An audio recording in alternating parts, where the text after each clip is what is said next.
virá, acabamos de cantar. De manhã, de tarde ou à noite, a gente não sabe. Uma coisa eu sei, virá, né? Então vamos abrir as nossas Bíblias no texto para a nossa meditação nesta noite, Lucas 12, 40. Lucas 12, 40.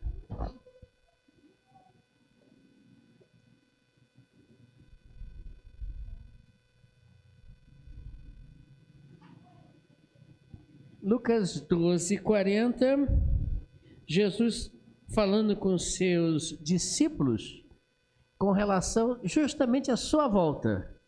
Não foi uma coisa predeterminada por mim nem pelo Dalton, mas o enfoque do culto está sendo todo esse, né? A volta de Jesus. Tanto é que o primeiro hino que nós cantamos, né? Então repare que há uma necessidade de nós estarmos, como Jesus disse, preparados. Então diz Jesus Cristo aos seus discípulos: portanto, estai vós também preparados, porque virá o Filho do Homem a hora que não imaginais. Esse texto, antes de nós celebrarmos a ceia, dá uma ênfase a algumas realidades. Eu destaco nesse versículo 3 realidades. Qual é a primeira realidade? A primeira realidade é que devemos estar preparados. Essa é uma conclusão. Desta conclusão, ele, Jesus Cristo, está dizendo para a gente umas coisas interessantes aí. Veja no versículo: porque Jesus virá. Ou, em outras palavras, né, não é discutível isso, é fato. Cristo vai voltar, queiramos ou não, queiram as pessoas ou não, neguem ou não, o fato é, Cristo vai voltar. E ponto, isso não se discute. Isso não se discute. A segunda realidade desse texto é de que a hora, o dia, o momento, ninguém sabe. É outro fato. É um fato que não tem como se discutir. Jesus Cristo disse certa vez que ele voltaria sim, mas a hora, o dia, o momento, só Deus sabe, nem os anjos sabem. E olha que os anjos vão ter muita atividade nesse dia, a gente vai ver. Ele virá a hora que nós não sabemos. Pode ser de manhã para você, e pode ser no mesmo momento à noite lá para quem está do outro lado do mundo, né? Pode ser tarde para você, como pode ser manhã para outro que está do outro lado também do planeta. Uma coisa é questão de fuso horário. Você conhece esse negócio chamado fuso horário?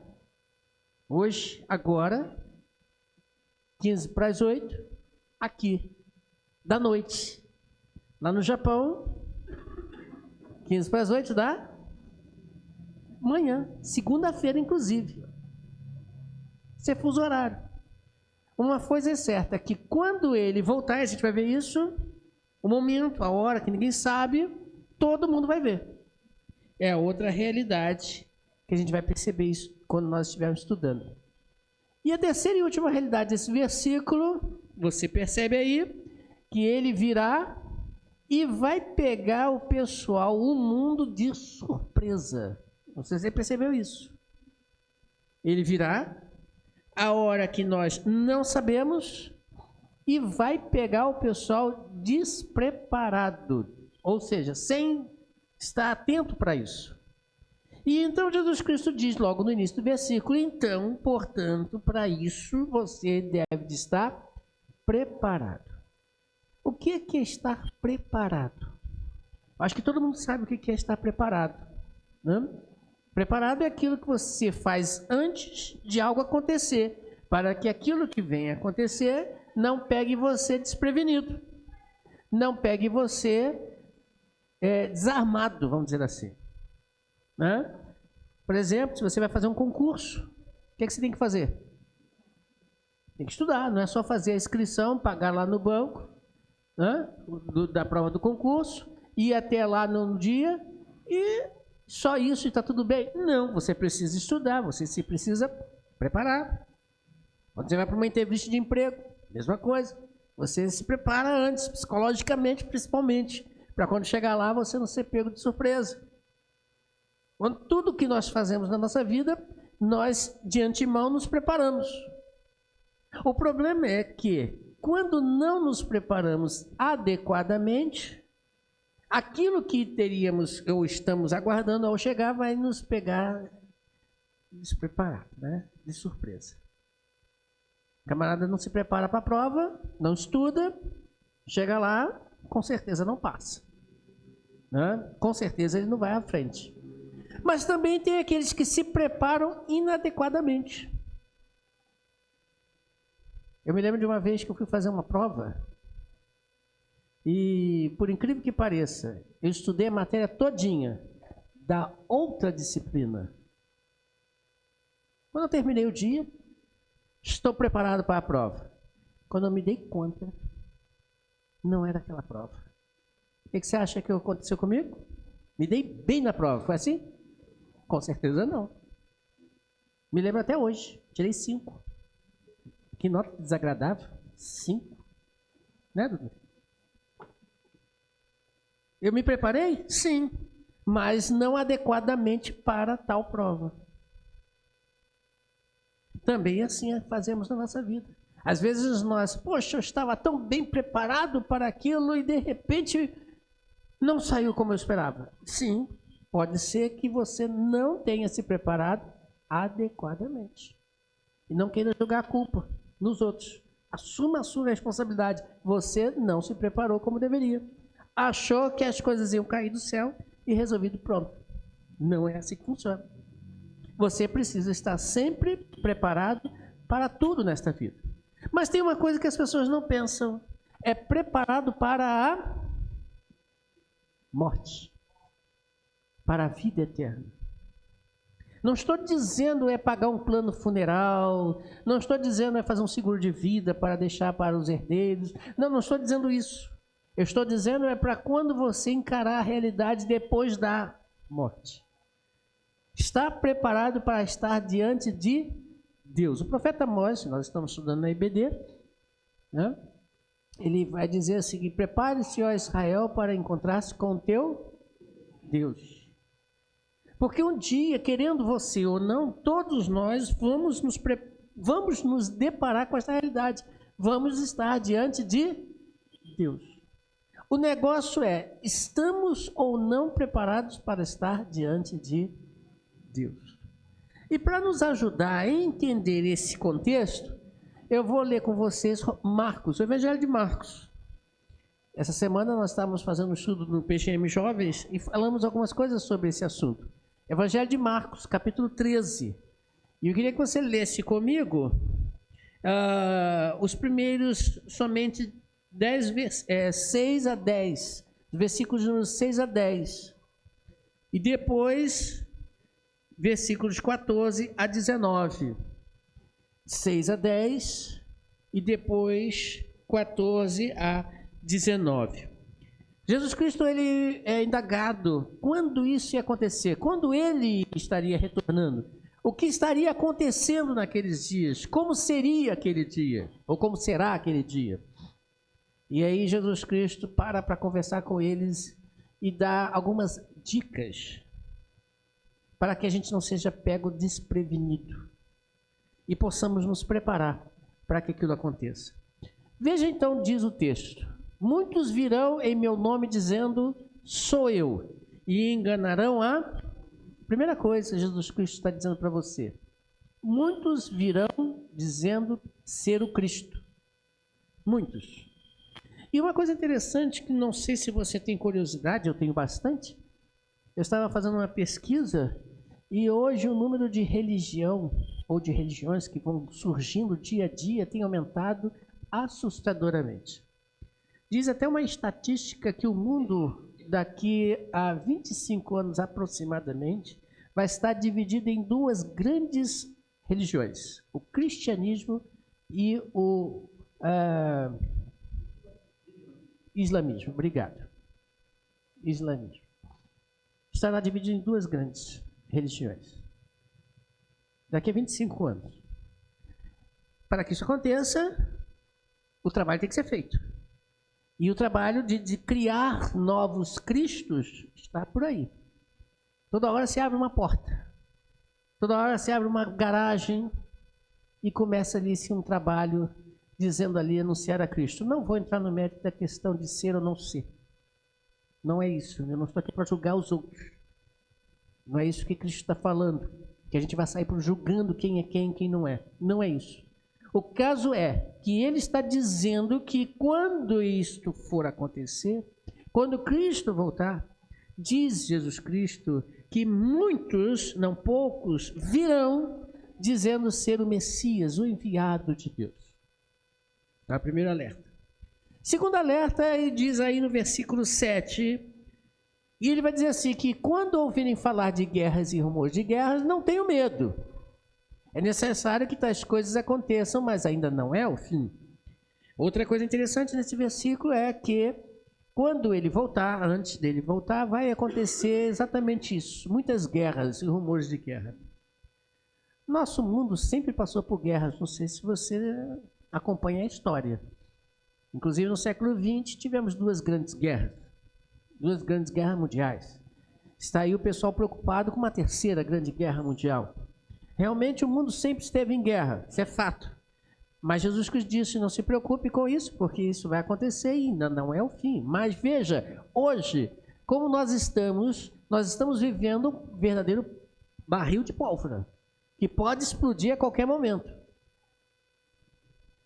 Não sei se ou se não é esse o fato que Jesus Cristo está falando, mas ele diz o seguinte, cuidado, preste atenção, que as guerras não são só essas guerras que você vê de países contra países, nações contra nações, mas também guerras internas, famílias, estados, pessoas. E o Rio de Janeiro, por exemplo, é testemunha disso. Não só o Rio de Janeiro, mas outros estados da nossa federação. Você vê guerra. Você vê guerra. Guerras políticas, guerras de traficantes, guerras, inúmeras guerras. Pessoas matando as outras.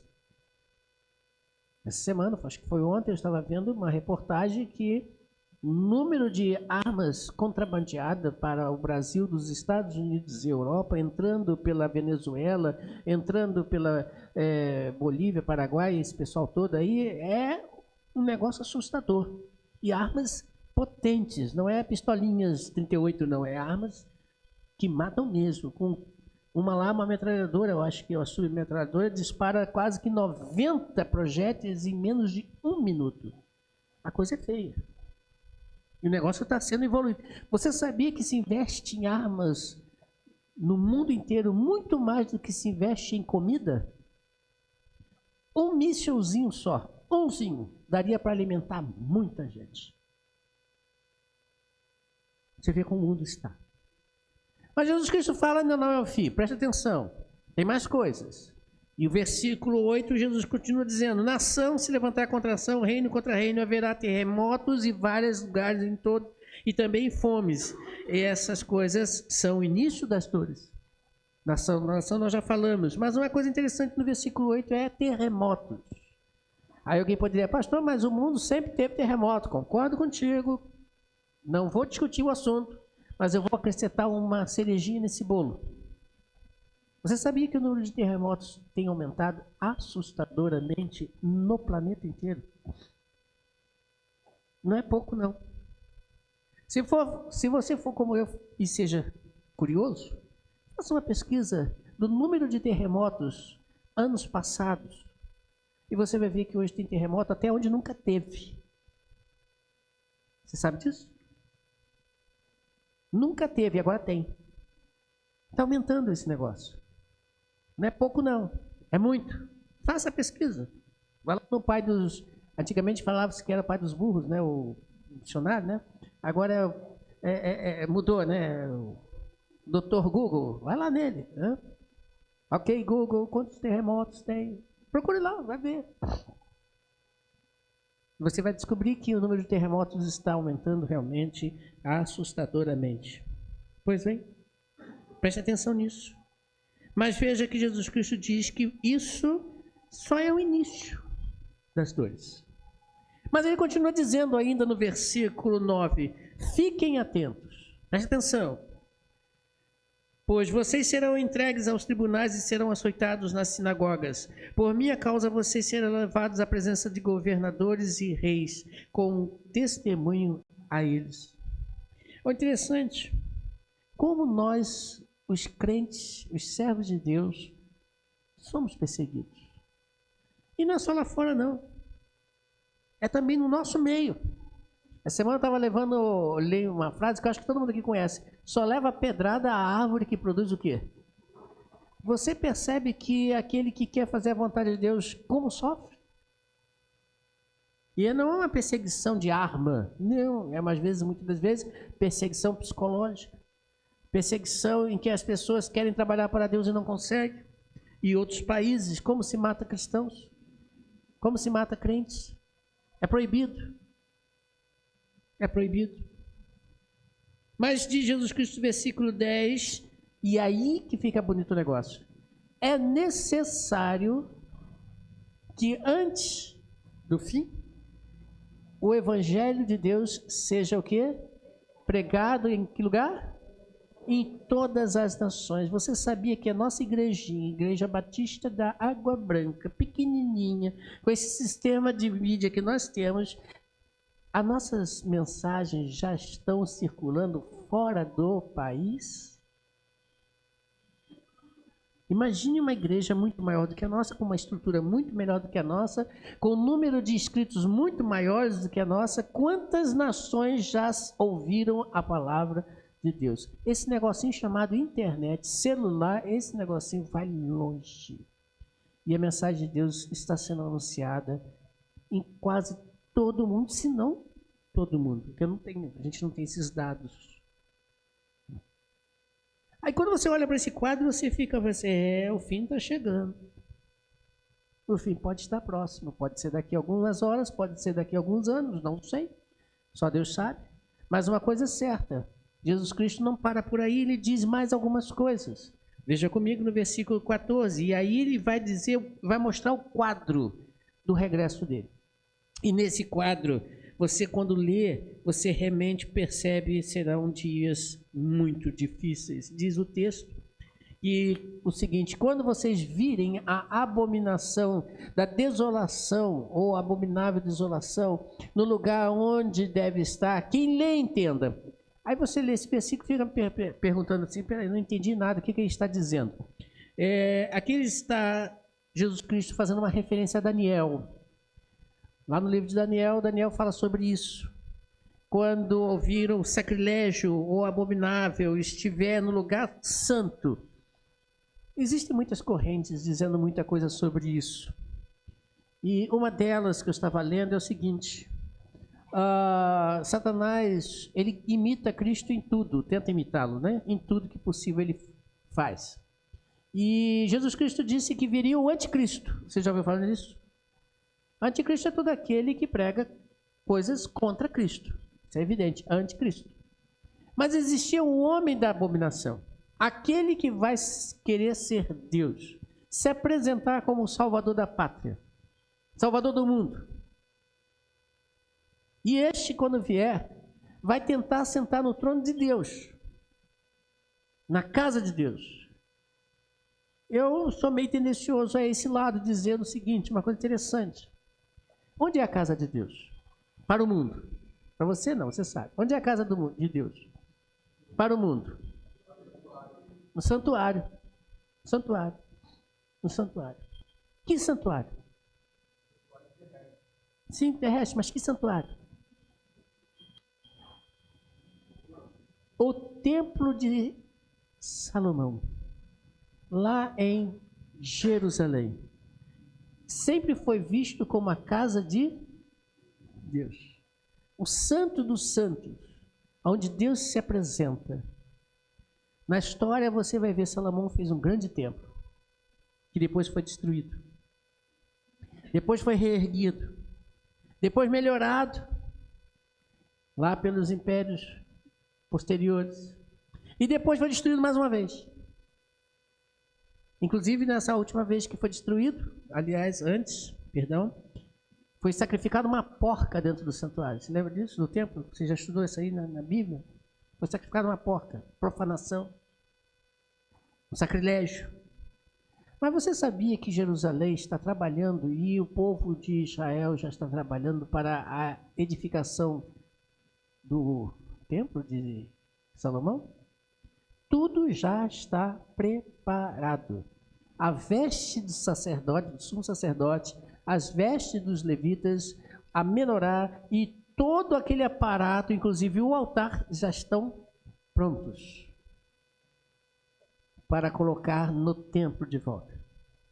Para mim, eu, Denilson, quando esse templo for construído, o anticristo será revelado. Ele vai entrar como Deus nesse templo e vai querer sentar ali e todos vão adorar a ele. Isso é para mim, tá? Isso é minha teologia. Não precisa concordar. Então Daniel está dizendo para uma coisa para o futuro, que quando isso acontecer, a gente segue o texto. Então os que estiverem na Judéia fujam para os montes.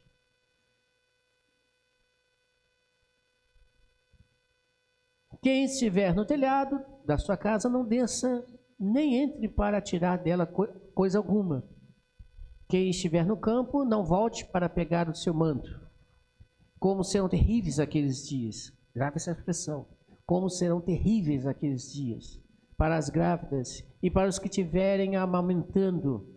Orem para que isso não aconteça no inverno, porque aqueles dias serão dias de tribulação como nunca houve desde o princípio. Quando Deus criou o mundo, até agora, nem jamais haverá.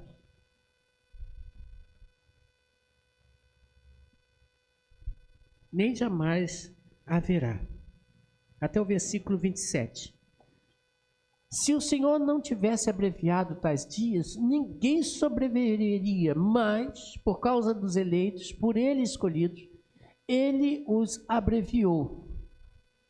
Se então alguém te disser, vejam aqui está o Cristo, ou vejam ali está ele, não acreditem. Pois aparecerão falsos cristos, ou falsos profetas, que realizarão sinais e maravilhas, para, se possível, enganar até os escolhidos. Por isso, fiquem atentos. Eu os avisei antecipadamente. Mas naqueles dias, após a tribulação, o sol escurecerá e a lua não dará a sua luz. As estrelas cairão do céu e os poderes celestes serão abalados. Então verão o Filho do Homem vindo nas nuvens com grande poder e glória. E ele enviará os seus anjos e reunirá os seus eleitos dos quatro ventos, dos confins da terra até os confins do céu. Esses dias serão dias de grande tribulação, como nunca houve na terra e nunca haverá. Estais, pois, preparados, porque Jesus Cristo disse, estou avisando antes. Serão dias terríveis.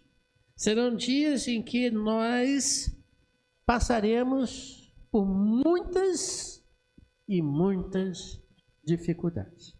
Se você olhar para o nosso contexto, né, dificuldade nós já passamos.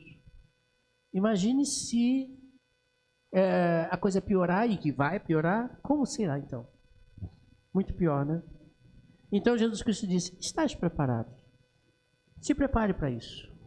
Porque a coisa vai acontecer, como nós falamos.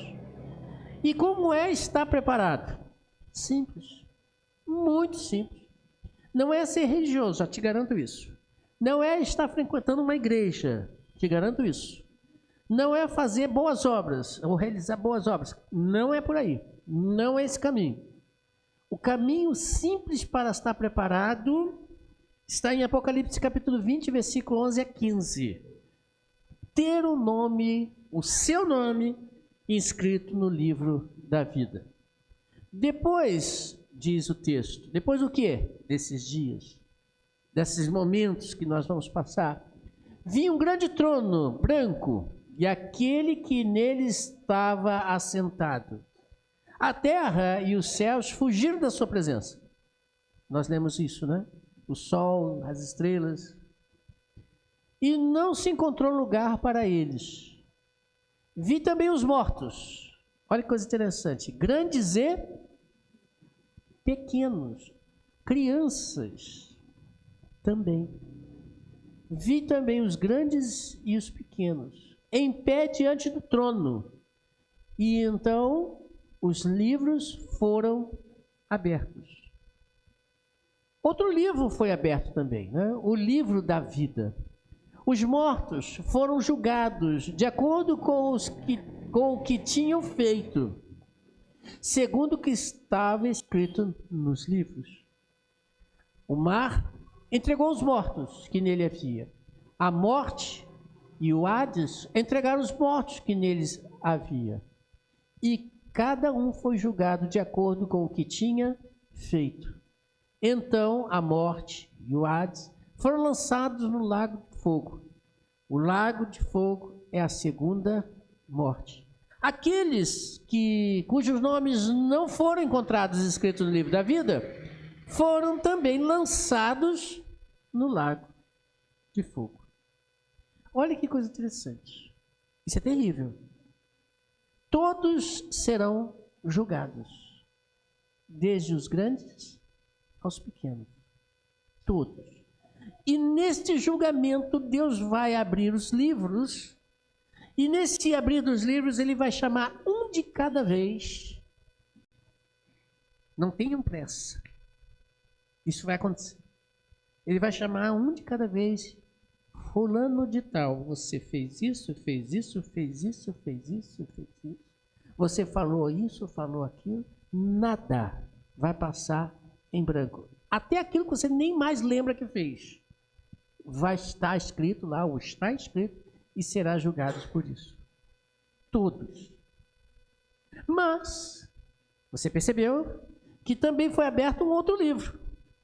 O livro da vida. E aqueles que tinham seu nome ali escrito, o que aconteceu com eles? Não foram lançados no lago. Não foram lançados na segunda morte.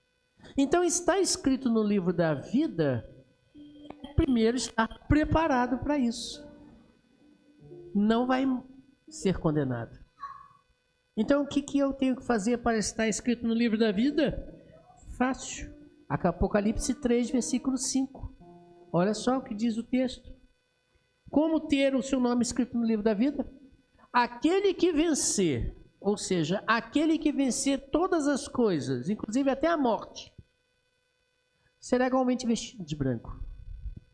Jamais apagarei, diz Deus, o nome dele do livro da vida. Mas confessarei o seu nome diante do meu Pai e dos seus anjos. Ou seja, você tem que dar o teu nome para Deus. Você tem que dizer para Ele: Senhor, escreve meu nome no livro da vida. Toma meu nome, me coloca aí. Me purifique. Você leu aí, Deus vai os vestir de branco. Quem são esses vestidos de branco? São aqueles que derramaram sobre si o sangue do Cordeiro e foram purificados dos seus pecados.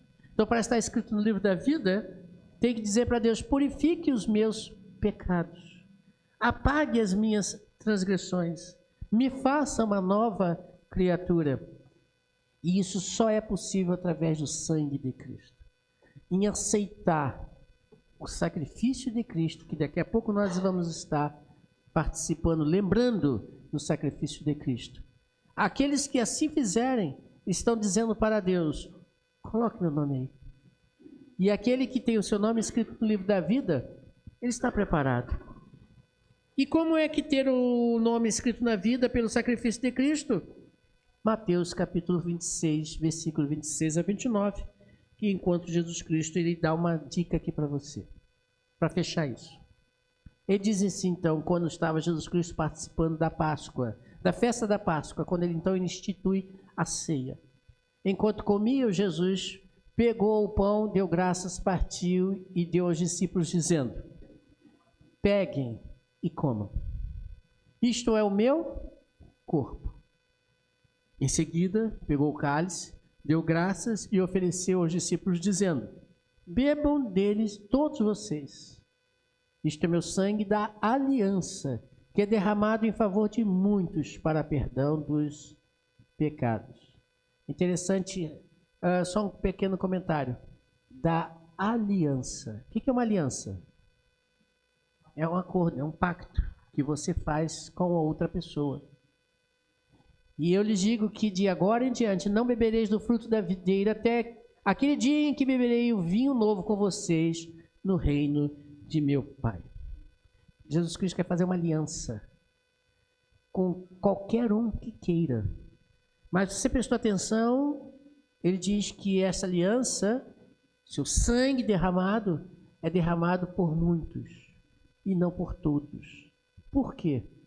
Porque na sua onisciência, na sua onipresença, no seu onipoder, ele mostra bem claro que nem todos vão aceitar, nem todos querem, preferem a morte, ou estão achando que estão se preparando adequadamente, quando não estão.